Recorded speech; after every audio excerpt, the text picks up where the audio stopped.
Livro de Manuel Filomeno de Miranda, No Rumo do Mundo de Regeneração, escrito pelo médium Divaldo Franco. A mediunidade é uma experiência de amor na prática, especialmente por ser posta a serviço de necessitados totalmente desconhecidos, fazendo recordar o ensinamento de Jesus sobre o dar com a mão direita sem que a esquerda o saiba. Capítulo 9. Atividades complexas no mais além.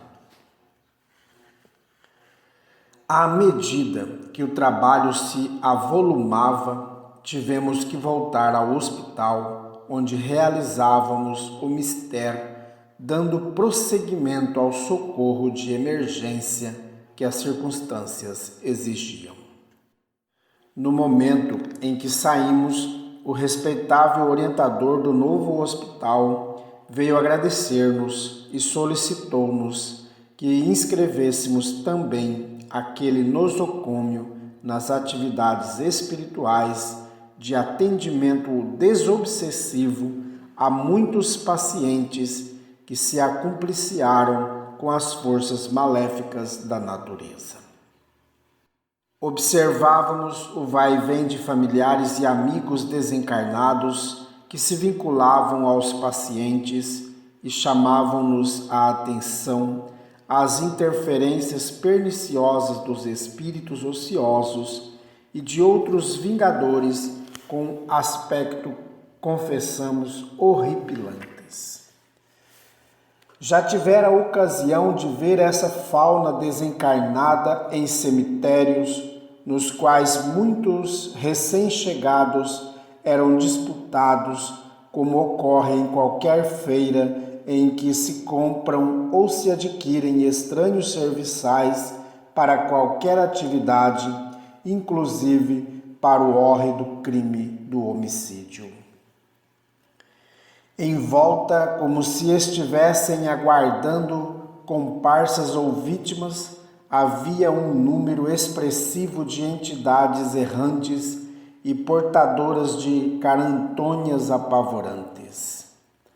Sob a segura direção do nosso Spinelli, mantínhamos o pensamento nos deveres que nos cumpriam executar, sem procurar qualquer tipo de explicação para a população inquieta no lugar. Nosso mentor comprometeu-se a retornar em ocasiões especiais e volvemos ao nosso campo de ação. A jovem auxiliar de enfermagem, agora mais calma, preparava-se para seguir ao lar, onde ficaria algum tempo em luto pela desencarnação do irmão e do genitor. Até às 20 horas mantivemos o tempo aplicado no auxílio aos internados, aos visitantes, mas também aos desencarnados que pareciam ali residir. Naquela noite havia reunião doutrinária no Centro Espírita, que era a instituição responsável pela programação de amor e de caridade. No horário habitual, em razão da quarentena estabelecida pelas autoridades de saúde, não havia participantes presenciais, exceto alguns residentes na comunidade. Nada obstante, a reunião foi aberta, como habitualmente, e umas 20 pessoas que trabalhavam devotadamente se encontravam perfeitamente sintonizadas com os deveres que lhes diziam respeito. O orador iria explicar o tema de estudo baseado num texto de O Evangelho segundo o Espiritismo de Allan Kardec a respeito de um tema de grande e sempre atual importância. A felicidade não é deste mundo. Capítulo 5, item 20.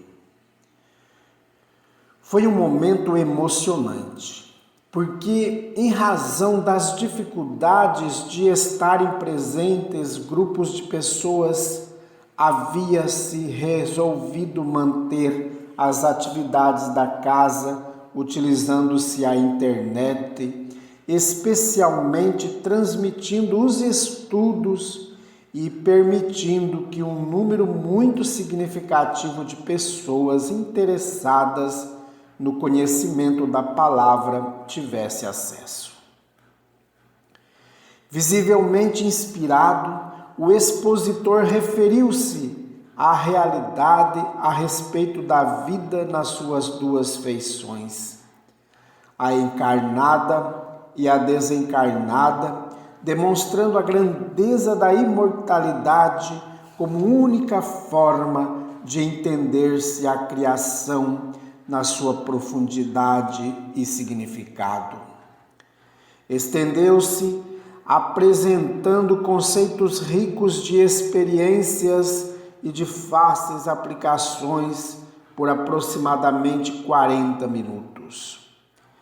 A seguir, foi encerrado o labor e todos nos recolhemos um pouco ao ar livre para comentários entre os residentes, assim como nosso grupo e trabalhadores desencarnados da sociedade espírita.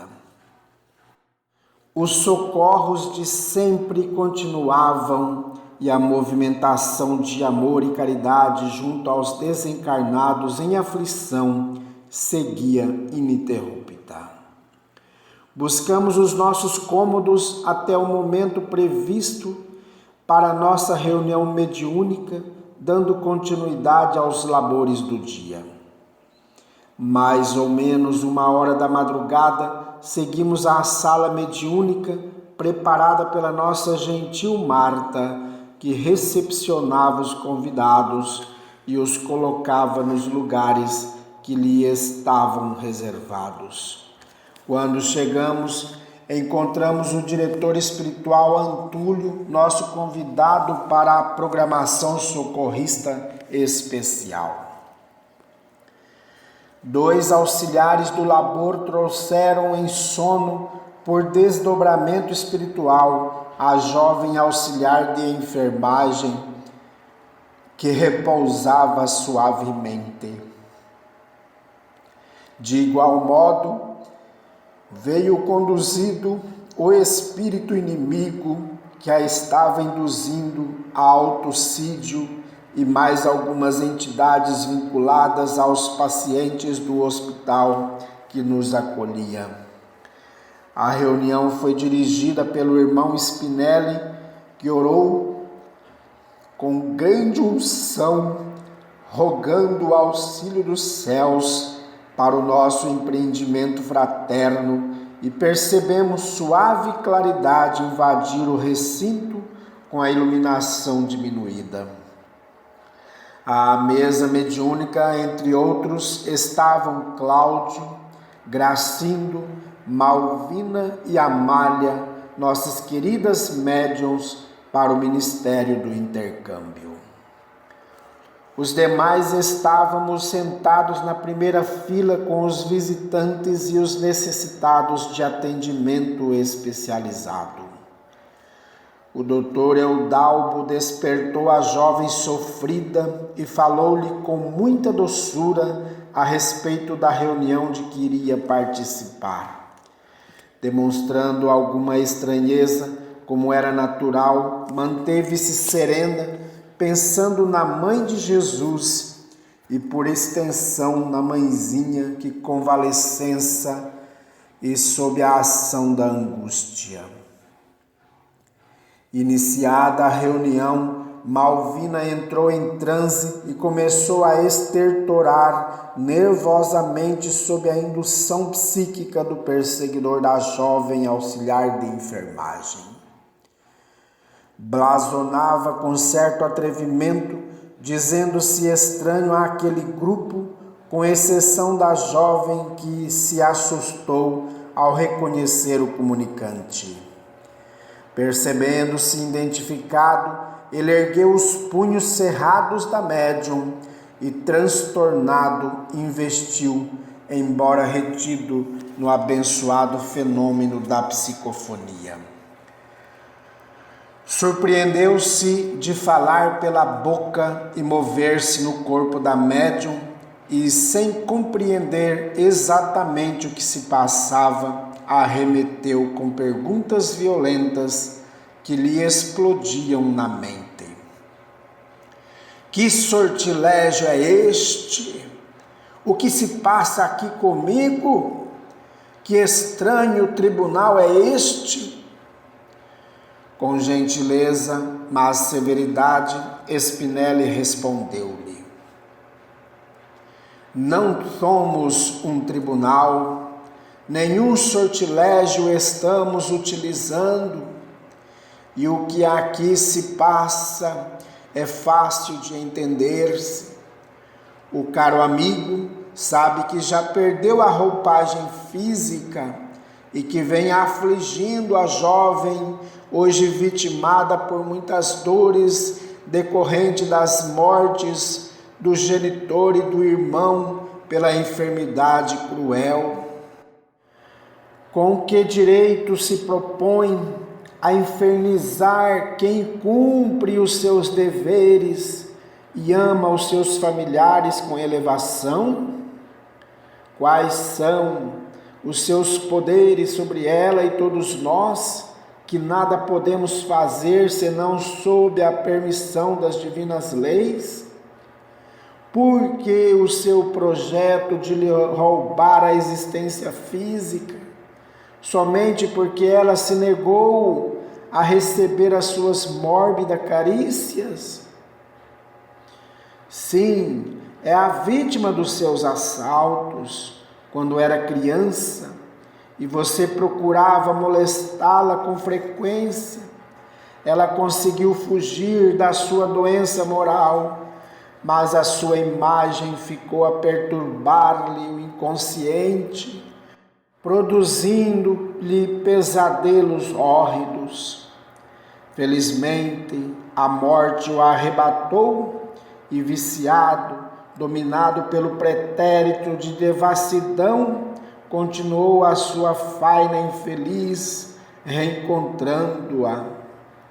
Ela é minha, ripostou o desditoso, e ninguém poderá separar-nos. Existem razões profundas para estarmos juntos e conseguirei agora que também ela morra. Sei como manipulá-la e a perseguirei até a consumção dos meus desejos, escravidando-a aos meus sentimentos. Muito tempo nos une e separa, porém agora será para sempre. O amigo equivoca-se. Também conhecemos os torpes dias vividos na cidade de Nice, na França, após a revelação nos dias gloriosos das luzes e das trevas. Em análise imparcial, o amigo deve-lhe muito mais, pelo que a induziu e culminou atirando-a ao abismo moral e orgânico. Se nos conhece melhor, será deixar-nos como tentar outros do que atenazar-nos com suas forças mágicas. A antiga Anete hoje está nas mãos do Senhor, a quem se entregou desde muito jovem no período em que você a reencontrou. Ela renasceu sob a proteção da Senhora de Nazaré, que dela cuida. Lamentamos os seus projetos, embora fora da roupa carnal. Jamais a arrebanhará para regiões de sombras e misérias. Essa noite terrível já ficou no solo da França, e desde então no céu surgiram estrelas que clareiam as regiões nefastas nas quais ainda as feridas morais exsudam purulentos resíduos das pestes morais. Agora você está falando conosco através de uma servidora da mediunidade que oferece as suas energias para ajudá-lo na lucidez, no reabastecimento de energias saudáveis e na recuperação do seu organismo espiritual. Trata-se de uma médium saudável e você conhece a linguagem que era comum em Nice naqueles longevos dias. Agora o amigo sentirá um torpor e uma sonolência que o levará ao repouso para despertar noutra situação.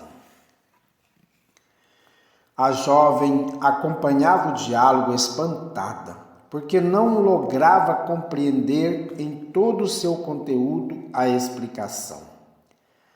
Cláudio aplicou-lhe energias balsâmicas e ele foi desligado da dedicada sensitiva e conduzido a outra sala, onde permaneceria adormecido até ser transferido para a nossa comunidade espiritual.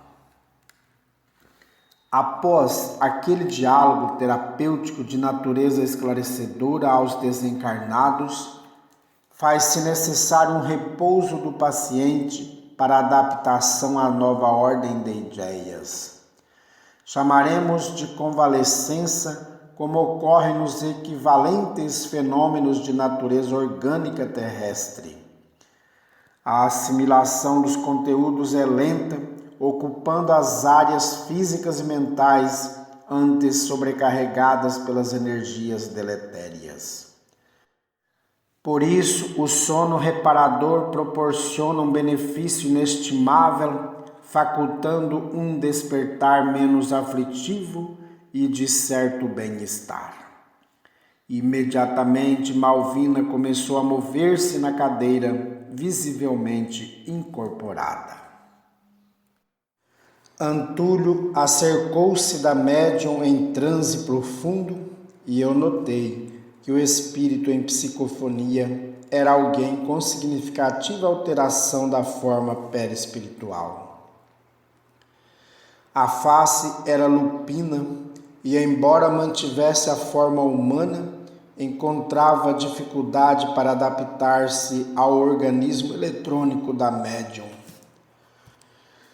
Observei que, simultaneamente, diversos espíritos perturbados que sintonizavam com o comunicante eram como que telementalizados por ele, que demonstrava na face alterada a máscara do ódio e do desespero, por sentir-se quase que imobilizado, com incapacidade de controlar a própria mente envolta em fluidos escuros que lhe eram habituais.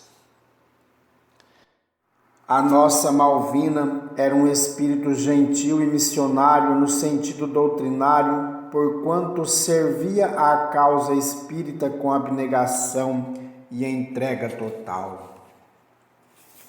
Desde quando passou a cooperar nas atividades do lar que nos albergava, a sua mediunidade exerceu um papel fundamental nas orientações e programas a serem executados, sem o querer, chamando a atenção dos perversos da erraticidade inferior. Inimizades e intrigas acumularam-se em sua volta, gerando incompreensões e difamações, de modo a desanimá-la de prosseguir no ministério da mediunidade com Jesus, isto é, do serviço honesto e desinteressado que não se circunscrevia aos interesses subalternos de muitas pessoas. Calúnias bem urdidas tentaram massacrá-la, mas ela não desanimou. Compreendia que na raiz desses desafios as pessoas maledicentes e frívolas eram estimuladas por espíritos do mesmo naipe que tinham o interesse de impedir-lhe o mediunato e a saudável divulgação do Espiritismo.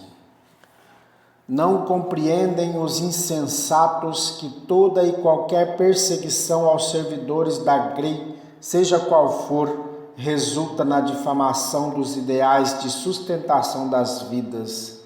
Era exatamente isto que faziam os irmãos perturbadores, equivocados e que a odiavam.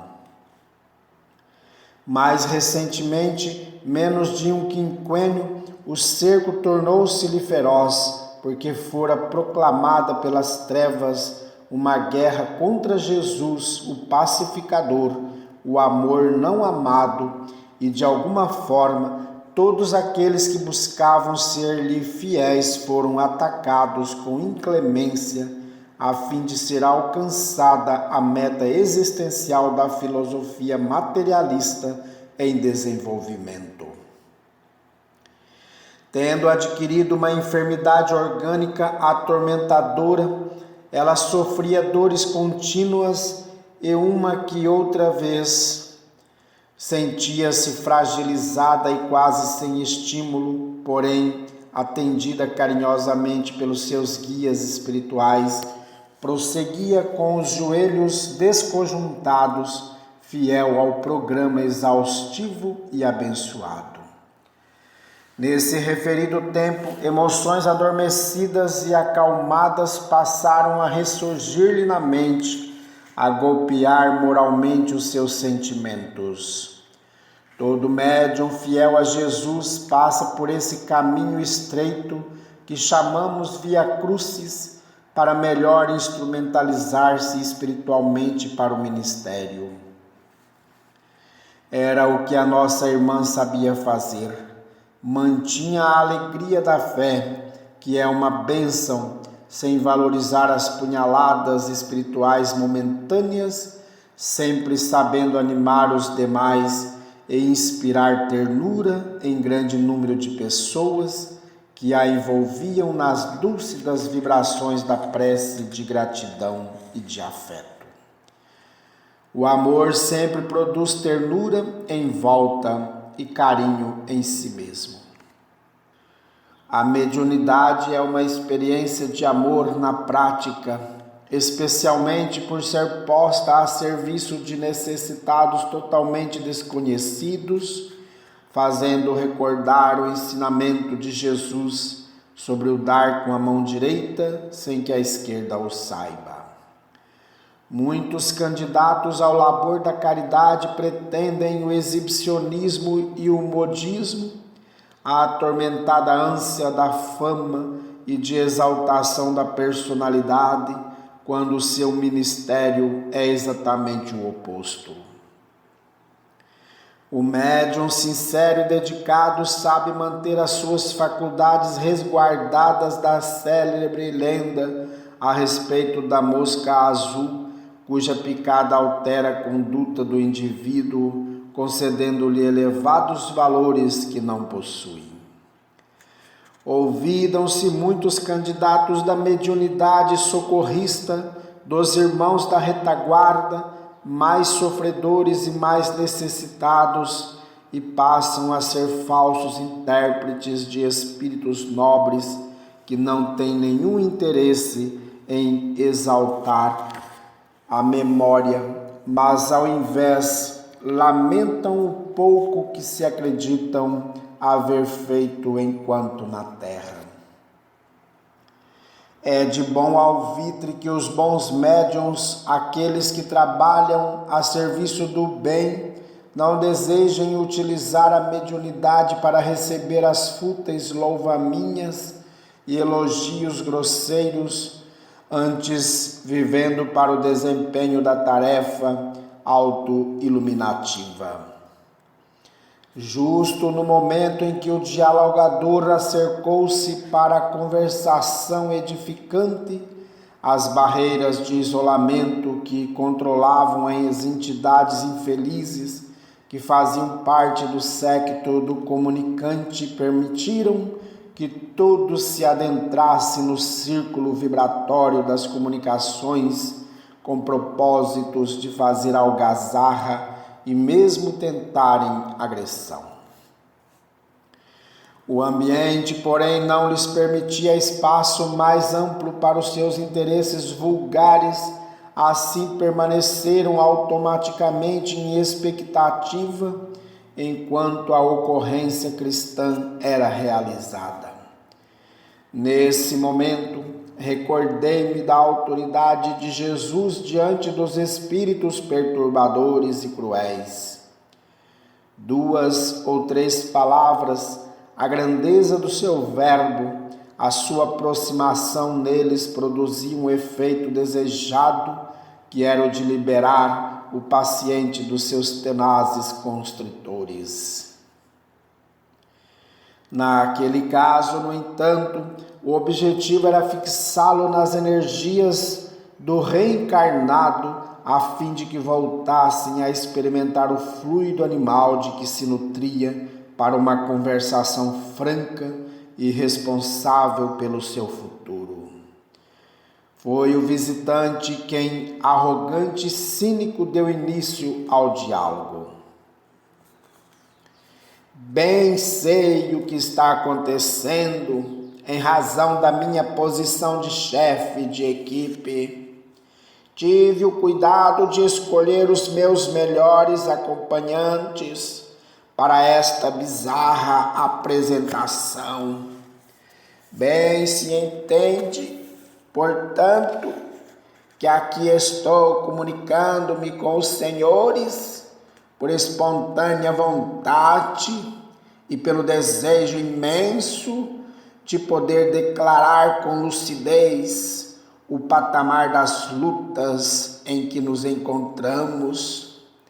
Para facilitar o nosso diálogo, declaro que não sou partidário das suas ultrapassadas e criminosas crenças. Sou discípulo da dinastia Omíada, responsável pelo califado daqueles que seríamos sacrificados e discriminados, mas alcançaríamos as mais distantes regiões da terra. Mas isto é história do passado. Agora estamos unidos, sunitas e xiitas, contra o inimigo comum, que é o seu profeta Jesus. No começo, o respeitávamos como um dos profetas que vieram preparar o período da libertação por volta da metade do século VII. Logo depois, no período das guerras sagradas, os judeus e cristãos uniram-se contra nós e desde então reinamos em áreas diferentes, sendo que agora, há pouco mais de um século, desejamos extinguir esses malditos que desgraçaram o Ocidente e parte do Oriente com as falsas crenças, idolatrias, furtos e crimes em nome de Deus, porém do Deus que eles construíram. Enquanto não vencermos esses desventurados propagandistas da ilusão e do crime, do pecado e do erro, lutaremos das regiões onde nos encontramos, a fim de, por fim, encontrarmos o paraíso preconizado pelo Corão.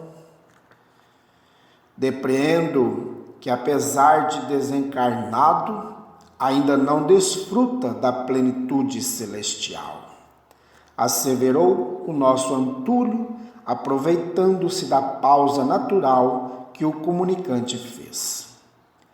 Segundo o Alcorão, logo após a morte do fiel, se é justo e devotado, experimenta de imediato as delícias do paraíso. Como acaba de expor, não é exatamente assim. Isto porque o reino dos céus encontra-se no coração pacificado, no sentimento de amor, de compaixão e na conduta reta e gentil para com todos. Pelo que o amigo acaba de narrar, encontra-se numa província espiritual de lutas, sofrimentos, rancores e perseguições a todos aqueles que não compartilham das suas ideias, qual ocorre no mundo físico. Vocês, xiitas, têm como lema o sacrifício e a abnegação, que é uma regra muito bela. No entanto, transcorridos séculos talvez da sua morte, ainda não pôde fruir a felicidade que é o prêmio dessa conduta após a morte. É natural, revidou agora com o semblante da médium totalmente transfigurado, a escorrer pela boca uma baba peçonhenta e fétida. Estamos buscando o holocausto.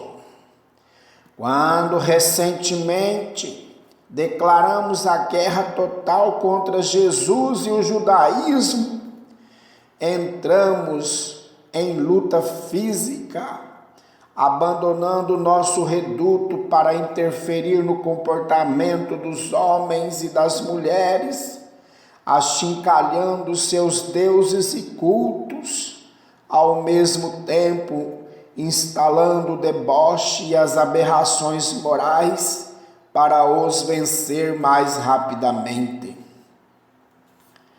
Concordo sim com a informação. A criatura humana é ainda mais sensível aos prazeres sensoriais e chulos do que às emoções superiores e dignificadoras. Nada obstante, Jesus providenciou com antecipação, antes desta grande batalha, enviando à terra o Consolador, os espíritos nobres, a fim de restaurarem os seus ensinamentos e disciplinarem as baixas condutas, fazendo que os seus discípulos ascendam aos planos superiores da harmonia. É ingenuidade de sua parte acreditar que esses esbirros estúpidos e presunçosos possam enfrentar-nos e superar-nos. Não se trata de os superar nem os enfrentar, mas sim de evitar que o mal de que todos vós sois portadores domine-lhes a forma de viver, afastando-os dos mínimos deveres, do amor e da fraternidade. Desejamos eles e nós outros, os desencarnados do Evangelho redivivo, demonstrar que o profeta Jesus, por Mohammed respeitado, seja reconhecido como o guia da humanidade que o é. Não se trata aqui de uma vitória física, mas de uma união de sentimentos pelo bem da sociedade. Mas o nosso empenho é destruir essa sociedade que se apoia em falsos valores do cristianismo e do judaísmo, que em breve serão expulsos da cultura terrestre. Nosso propósito é insuflar a descrença e, consequentemente, o ódio entre as pessoas agarradas ao materialismo e à ilusão de uma existência única, desbordando-se nas extravagâncias do gozo à exaustão. As resistências físicas e morais dos seres humanos são muito frágeis. Quando fustigados e despertados para as sensações enganosas, enlouquecem e tudo trocam pelo estranho gozo que os consome rapidamente. Nesse momento, voltam-se para as benéficas experiências do serviço de amor em que se comprazem e se fortalecem, voltando ao vigor perdido. Tem sido sempre assim, desde o período mitológico do pensamento. O que o amigo vem fazendo é de uma covardia incomum. A que se refere? Não me entendo a frase. Claro que sim. Refiro-me à sua contínua e perseverante perseguição à nossa irmã Malvina, especialmente depois da declarada a guerra. Antes, ela sofria a injunção dos inimigos da sua cristalina mediunidade, mas agora é um combate incessante para que não tenha resistência de levar adiante conosco o compromisso que assumiu antes da reencarnação. Vemo-la crucificada em dores e, ademais, sob camartelos de pensamentos perversos que a atormentam e ferem os sentimentos, ameaçando-a de mil formas possíveis de amedrontá-la. Ela é imbatível, porque se apoia na oração e no trabalho da caridade com amor, é abnegada e experimenta o imenso prazer de servir em nome de Jesus. E você, bem como os seus biltres, esvoaçam em seu contorno, quase não lhes dando trégua para os momentos de paz e de alegria. É claro que sim, é nossa inimiga e está do outro lado do exército, no lado contrário. Ela é a porta de comunicação, o aparelho que tem desbaratado muitos planos nossos, graças à sua mediunidade, que pague em lágrimas o que nos perturba de contínuo. Odiamo-la com todas as veras do coração, particularmente depois que me assenhoreei de algumas suas experiências do passado. Detestei a infame e me utilizo, aliás, não sou apenas eu, dos seus calcanhares de Aquiles para poder desdomesticá-la. E afirmo que ela cederá. Está fraca e oscilando, portanto, é um bom momento para nós. O que o amigo não sabe é que providências efetivas dos seus guias espirituais concederam-lhe maior prazo para o serviço, prolongando-lhe a existência, mesmo com as dores que terminarão por sublimá-la. Ou desconhece que a dor resignada e bem vivida constitui a bênção de Deus àqueles aos quais Ele ama? Aqui estamos a ajudá-la e o trouxemos aqui, sublinhou o Verbo, para este encontro que muito nos felicita.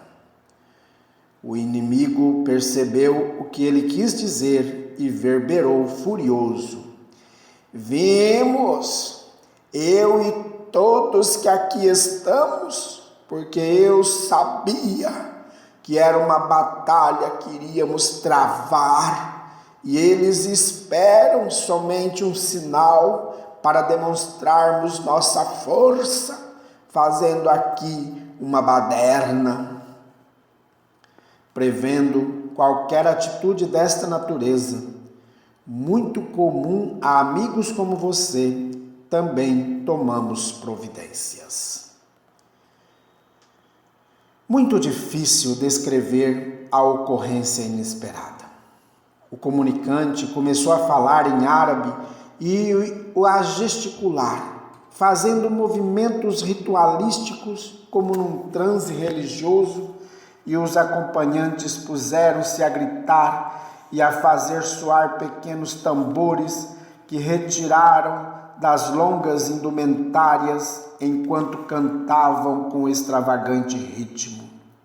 Alguns deles retiraram os mantos que os envolviam e deparamos-nos com um grupo feminino em quase total nudez que, ao ritmo da música selvagem, puseram-se a dançar de maneira luxuriante, e a sala, antes debilmente iluminada, foi invadida por uma nuvem densa com aves estranhas e lúgubres que crocitavam em desordenada algazarra. Os encarnados iam ser fisicamente agredidos quando caíram uns cones transparentes que os envolveram e subitamente uma luz mirífica desceu como se for um manto protetor e a claridade voltou ao normal, porém em tonalidade azulácea, na qual centenas de pontos luminosos mais fortes brilhavam incessantemente. No mesmo instante, adentraram-se na sala alguns espíritos trajados de forma inusual, sufistas que pareciam em transe em razão do semblante iluminado e sereno, que começaram a recolher os atormentados que tentavam gerar tumulto. Os tambores pequenos silenciaram e uma doce voz fez-se ouvir saindo de um foco de luz que flutuava na sala e lentamente tomou a forma feminina. IBN, Jesus compadece-se de ti e pede-me para recolher-te ao meu coração de mãe saudosa. Não blasfemes mais e sê dócil à voz da verdade. Acercou-se nimbada de claridade brilhante e aproximou-se da médium em transe profundo. O espírito que a incorporava deu um grito, gesticulando e falando árabe, atirou-se-lhe nos braços acolhedores. Os sufistas que ainda estavam no ambiente acompanharam-na e desapareceram com a nobre entidade. A médium foi carinhosamente amparada, enquanto Cláudio lhe aplicava passes e respirava-se o suave odor de rosas. Um grande silêncio tomou conta do ambiente e emoções variadas agradeceram a misericórdia divina. Parte de uma grande luta espiritual encerrava-se sob o orvalho da oração, abrindo novos capítulos para o futuro. A devotada médium vinha sofrendo ultimamente mais investidas do que anteriormente pelo fato de sua entrega total ao ministério da paz entre as criaturas e especialmente em razão dos acontecimentos tenebrosos fomentados pelos adversários da luz e semeadores das sombras do mal. Agora, por certo, embora continuasse o cerco dos inimigos do Cristo, as dores da médium seriam atenuadas em face de ser o irmão IBN o responsável mais direto pelo nefando cerco.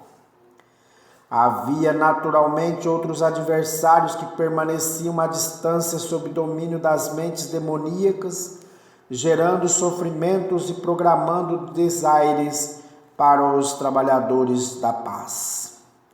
A pandemia traiçoeira que se abatia sobre a humanidade e trazia uma programação destrutiva de grande porte, também responderia por muitos outros males que assolariam os países em geral, as comunidades em particular e as criaturas especialmente. Aqueles que se recuperavam da doença ficavam marcados com as cicatrizes morais na alma e nem sempre reconhecidos a Deus pela cura de que foram objeto. Além disso, os dramas econômicos que irão sacudir os povos em recuperação quando passar os seus momentos mais cruéis, a incidência de crimes de muitas naturezas, os rancores acumulados e os sentimentos de vingança inútil continuariam consumindo populações volumosas. Ademais, os problemas dos relacionamentos políticos abalados, dos contratos não cumpridos, das suspeitas surdas e declaradas, dos espectros da fome e da miséria econômica resultantes dos períodos de quarentena, sem trabalho, sem produção e em reconstrução lenta, eram os dolorosos efeitos que coroariam os futuros dias de paz quando chegassem. Desse modo, instalaram-se as pandemias morais da indiferença pela dor do próximo, pela sobrevivência de alguns que foram poupados ao lado certamente das bênçãos que deveriam servir de alicerce a todos para a construção de uma nova sociedade, de instituições com outros valores e de uma humanidade mais compatível com as leis de Deus. Naquele momento, porém, o ministério de socorro imediato caracterizava-se pela compaixão, pela necessidade de diminuir os danos e o contágio pessoal, renovando o ânimo de todos que se encontravam abatidos e desconfortáveis. A reunião mediúnica teve prosseguimento, porquanto a nossa Malvina entrou em transe e imediatamente o irmão Spinelli foi atendê-la. Tratava-se de um recém-desencarnado pela Covid-19. A sua situação era deplorável pelo sofrimento que exteriorizava, debatendo-se na organização mediúnica e suplicando socorro para não desencarnar. Era um cavalheiro de 58 anos aproximadamente, que fora diabético e tivera vários episódios de AVC, havendo sido contaminado por certa irresponsabilidade, tendo se exposto em ambiente infectado. O diálogo foi aflitivo porque o desencarnado não se houvera preparado de maneira alguma para a realidade do mais além. Estava sendo atendido por solicitação do administrador Gumercindo, que era seu filho, e acompanhar o drama da enfermidade até a sua consumpção em menos de 2 semanas. Além do mais, a perturbação do genitor estava atingindo a viúva, que era muito sensível e nunca se preocupara em cuidar da sua realidade espiritual, apesar da dedicação do filho convicto das verdades espirituais. Mais 2 comunicações tiveram lugar e as atividades foram encerradas à hora regulamentar, quando retornamos aos nossos cômodos e encaminhamos os reencarnados que haviam sido convidados à participação na tarefa, ora concluída. A madrugada avançava tranquila, aureolada de estrelas e de uma franja de luar distante.